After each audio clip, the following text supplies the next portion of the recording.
Jay. I'm doing all right. I mean, the news just keeps coming. I mean, it's out of control right now, especially in sports when you're talking about sports gambling. For me, the Shohei Ohtani thing was interesting yesterday. We talked about whether or not he was going to take questions. He did not take questions. You said that he was going to put out a statement, and that's exactly what he did through his new interpreter. I still have a lot of questions about Shohei Ohtani. I still have a lot of questions about his financial advisors. I have a lot of questions about how long this was going on for. And you can't sit here and you can't tell me that, $4.5 million goes missing out of your bank account and you have no idea. I'm sorry. That just does not add up. And since he did not take questions, we did not get answers to any of that. And remember that California is a state where it is illegal to bet on sports gambling. There are 38 states and the District of Columbia that do allow sports gambling, and they were dealing with an illegal bookmaker. So there's all sorts of, potential crimes here and situations here. And I know Shohei yesterday came across as a guy that felt like he was duped by somebody who had access to his account, which is really bizarre to me. But, we touched on it. We had it happen here back in 2017, and it happened fast.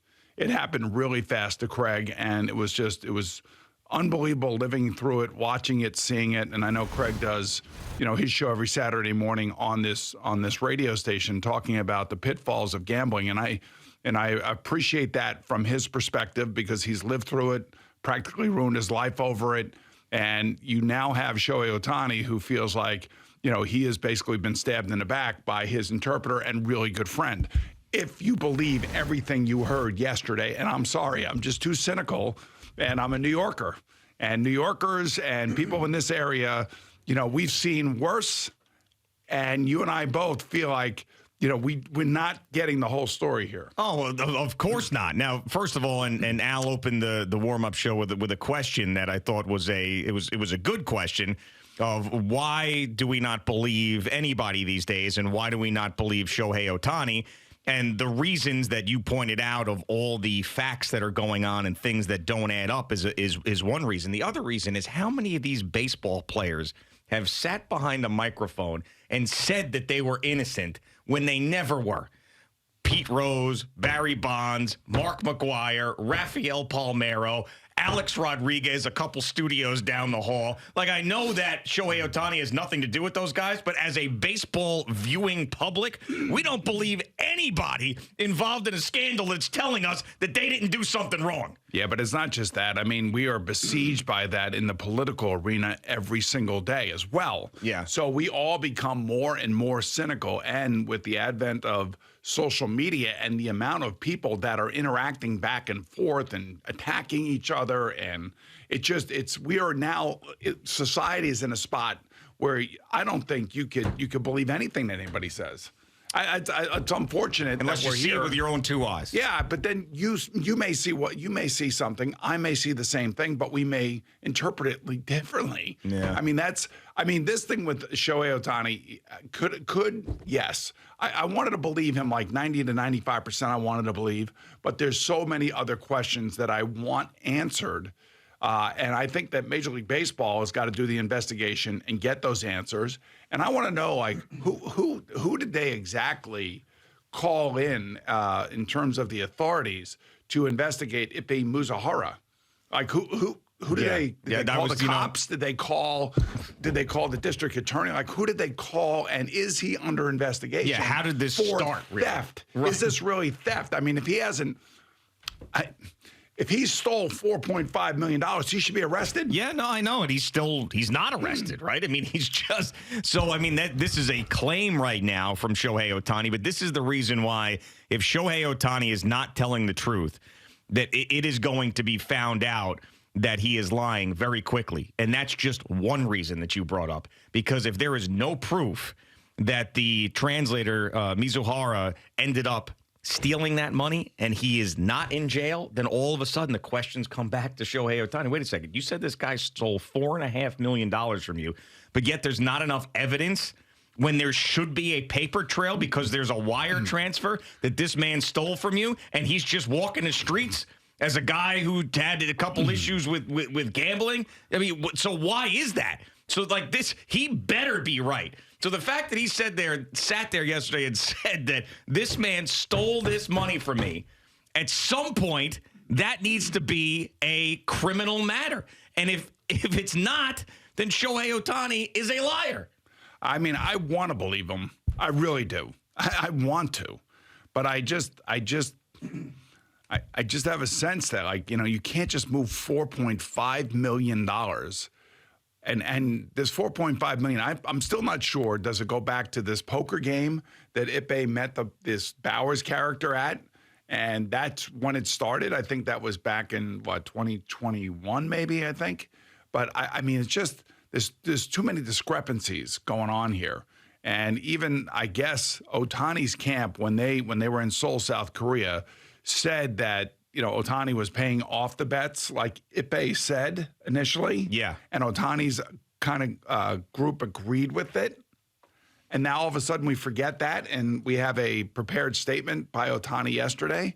I mean, it's just still too many wide open questions that need to be answered. And I'm sure, look, we're not going to figure it out. It's going to have to be, number one, whoever is investigating, the bookie. Number two, is Ippei going to be arrested for stealing? Is he? Yeah, I mean, he would have to be. And if he is, then obviously all the forensic evidence when it comes to cell phones and laptops and bank accounts and moving money in terms of large sums like this. Come on, you cannot sit here and tell me that Shohei Ohtani did not know that $4.5 million was moved. And we have a little fun with Eddie and Al being a part of Shore Haven Wealth Partners. But if Al or Eddie wanted to move, let's say $50,000, they would ask you, they would talk to you. You would tell them what you're doing. Am I right? Yes, sir. I don't think that Shohei Ohtani maybe he gave Ms. O'Hara a credit card at some point, but that credit card didn't have an unlimited debit card value on it. Yeah, this was a wire transfer. I mean, a couple of wire transfers. Yeah, I mean, so the credit card thing doesn't really fly either. I mean, they're going to have to prove that he stole the money. And in this day and age, with everything being digital and everything having traces that you can find out any information you want, they're going to have to prove it. Now, here's the other thing. Yeah.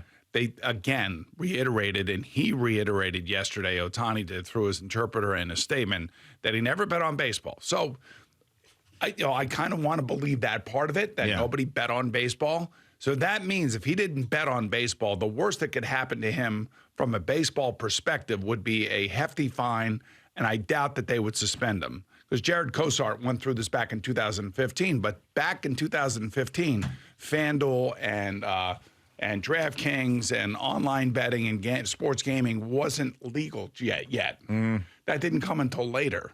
So I don't know if that puts these players under a different set of circumstances than Jared Cosart back in 2015, but he was hit with a suspension. I mean, I'm fine, excuse me.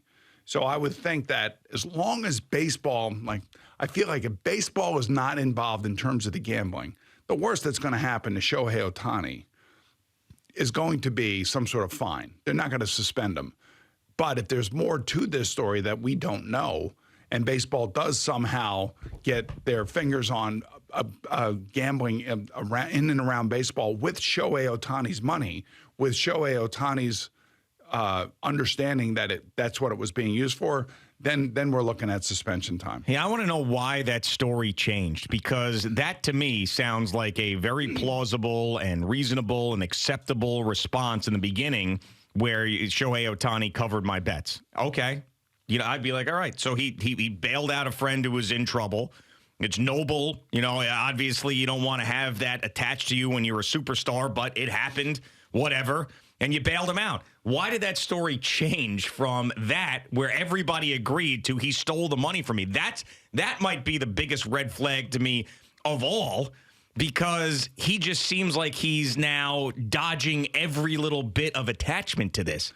So, I mean, I guess maybe his advisor said, well, wait a second. If it says that you're covering the bets, then this will happen and that'll say, and then they'll tie you to this. Let's just say that he stole the money.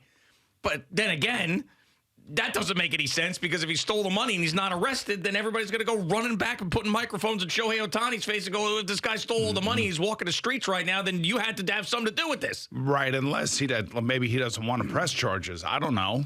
Maybe wait a second. You don't want to press charges. Well, maybe again. It's $4.5. You can't just steal $4.5 million. All right. So here's the thing. And I don't. Just to go back to 2017, we saw Craig disintegrate in front of our eyes. We really didn't understand what was happening, the depth of which it was happening. We knew something was happening, but we just didn't know really what and what was going on behind the scenes because he kept a lot of it from us because this is what I'm assuming that an addict like Craig then has admitted to would do. He would keep everybody in the dark and he would go and do his thing. And the next thing you know, he got in way under, over his head. I mean, that's why I think it is plausible that, to me anyway, given what we went through here and what Craig has gone through and what Craig has continued to talk about, that yes, in fact, Ipe Musahara could have a really bad gambling addiction.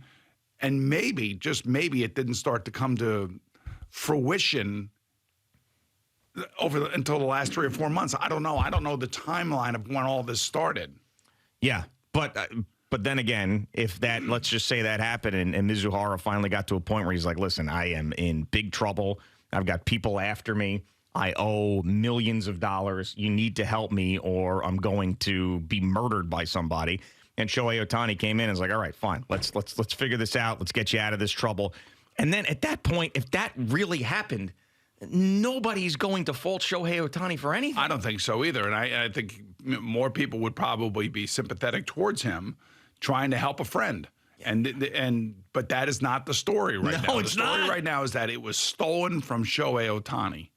And if it is stolen, I guess he would have to press charges or I don't know. I think isn't that just an automatic charge if you've got proof? I mean, I don't think he would leave that up to the individual. I guess he would have to press charges. To me, I think in the Craig situation, there were people that were legitimately hurt financially around him. Yeah. Okay. And there were a number of people. In this case, there's one person that has lost $4.5 million because of one other person's gambling addiction. At least that's the story we're being told right now. Yeah. And if that one person who was the victim of this theft does not press charges because it's his best friend and he feels bad and he knows he has a gambling addiction and that he ruined his own life, maybe there will not be charges. I guess what I'm confused about is, so you're telling me that if you steal a massive amount of money from somebody, but somehow that they're sympathetic about it, you can get away with it? It's just not like you can make that decision as the person that got the money stolen from you? I guess if he doesn't press charges, I don't know. And again, California laws are a little bit different, and California is one of the states that it is illegal to bet on sports. So there's a lot of legal issues that are going on here that we probably can't even comprehend. Right. So that's just something that I just need to be enlightened on. Now, I understand if this happened maybe privately between a couple of people and you didn't want to press charges. I mean, this is the biggest story in sports right now. So it's not like Mizuhara can hide from this. This isn't like two guys that were friends for a long time and this guy stole $20,000 and he's like, you know what, just let him go. He's got a big problem. I'm not going to press charge. I'm not going to bring this to light. Everybody knows about this. You know, when you think about, let's just talk about 3 different levels of addiction. Let's talk about gambling addiction, alcohol addiction,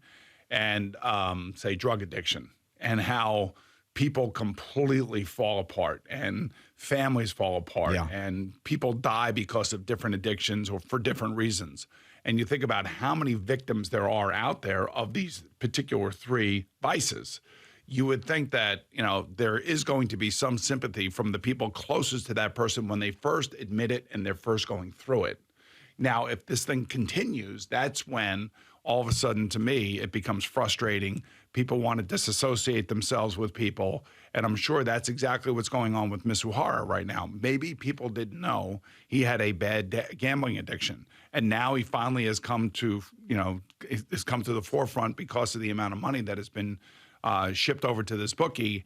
And you have a sympathetic friend that is trying to help him. like you've said. Yeah. Oh, of course. But he's going Maybe it's for as simple as that. I don't know. He's going for even more sympathy with, I had no idea about any of this, and he stole the money. That's where he's going for. I had nothing to do with this. How does he? Let me ask you a question. Mm-hmm. You have friends in your life. I have friends in my life. Yes. Does anybody have access to your accounts? Only my wife. That is it. That's it. She's the only one who's got any sort of access. None of your friends have Absolutely access not. to any of your money. But the other thing apart, like if you are, like how did Miss Uhara, with that amount of money, transfer it with just like did he pretend he was Shohei Ohtani on the phone? Can you do that? Can you get like... You would have to know the routing numbers. You'd have to know the bank account. You'd have to know that you'd have to see the balance in the account. Could he steal that somehow? You'd have to see the account balance. I mean, you'd have to be able to get access to the entire thing. I mean, maybe he did. I mean, I don't believe that he did, but maybe he wasn't transferring it through Zelle or Venmo. I can tell you that. This was a wire transfer from a bank who had Shohei Ohtani's money in there. And the only way that could happen is if Shohei Ohtani did it, or somehow, some way, Ms. Uhara somehow got the routing number, the account number, and was able to do it without Shohei Ohtani. Yeah, I mean, maybe just he can't be that stupid, can he? Is it stupid or is it aloof? Because a guy like that who has hundreds of millions of dollars. He's a superstar. He's focused on baseball. We don't know a lot about him. Now has this friend that he's close with that he's known for a very long time. He might be like, hey, handle my finances. I don't know. This, that, whatever. Send money to this person. Send money to that person like a personal assistant. And you're right. There you go. That's the key right there. I could see that relationship. I could definitely see that because he's more than just an interpreter for the Dodgers. He became really good friends and became almost like a personal assistant for Shohei Ohtani. What you just said right there, I could see that. I could see you saying to your personal assistant, hey, send this one this, send this one that, send this one this, and you have a credit card that's associated with an account, and somehow a devious, smart person can figure out how to get into the account itself. I mean, I could see that. You could also take a look at a checkbook and get a checking account number, and the routing number is the same for every bank. It's not that hard, right? What do you mean they don't have checkbooks? That's why they're wiring money. But I know. But my point is that it's not that hard to find out some of these numbers. If he had his passwords and his accounts and he was able to go online and look through apps or online banking, things of that nature, it's not that far-fetched from the scenario that you just painted out that, okay, you're my assistant, go take care of this, go buy me a car, and look. Yeah. The only reason I know it sounds probably foreign to 99% of our audience out there, but when somebody makes this amount of money, which is so it's just endless. I mean, they live their lives completely different than you or I would or anybody else would. Like there are just financial advisors all over the place, and there are people doing things for this person. They got assistants upon it. The assistants got assistants. Yeah. This happens in Hollywood all the time. It happens here with, very wealthy mega billionaires. It's, I could definitely see it under that scenario that you posed, where Ms. Uhara over the years could probably access one of these or two or three or four of these accounts.